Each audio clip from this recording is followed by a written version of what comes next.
Hi, today we will talk about the crisis of lead poisoning on playgrounds. We see that peeling paint as a potential for lead poisoning and a toxic threat by Jackie Hayes. Mental degeneracy may be caused by lead poisoning or a poor dip in the gene pool by Edward Abbey. Today we will discuss the dangers of lead poisoning on playgrounds. We will talk about how we can stop this crisis from happening. We will discuss the prevention tactics of lead poisoning. Lead poisoning is a potential threat to our kids on the playground. Kids are always putting things into their mouths: grass, dirt, dust, toys, paint chips, all of these containing lead. This hazard is dangerous to our kids' health. It causes developmental problems and digestive problems, such as cognitive problems, slow growth development, trouble swallowing, vomiting, nausea, etc. According to the article of Paint in Children's Playgrounds, it states that children are known to suck and bite down on playground equipment, which is the risk of lead poisoning. We can prevent this from happening to more kids if we practice proper hand hygiene.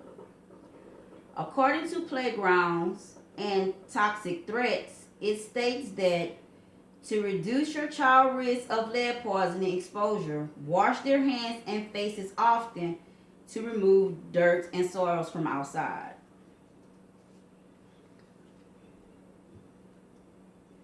Eliminating this issue, it would involve getting the CDC, Center for Disease Control, involved.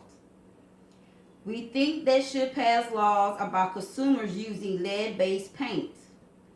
According to Playground Dangers, it states that playground equipment manufacturers have not used lead-based paint since 1978. So where do the lead paint come from? Usually someone used paint intended for industrial purposes, such as highway markings, to paint playground equipment. So we advise that the federal and the CDC remodel our playgrounds and keep it maintenance on a regular basis.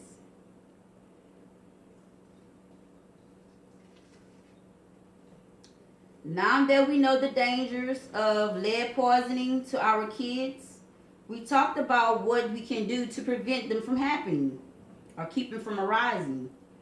We discussed ideas about laws being passed and policies from the CDC about remodeling our playgrounds.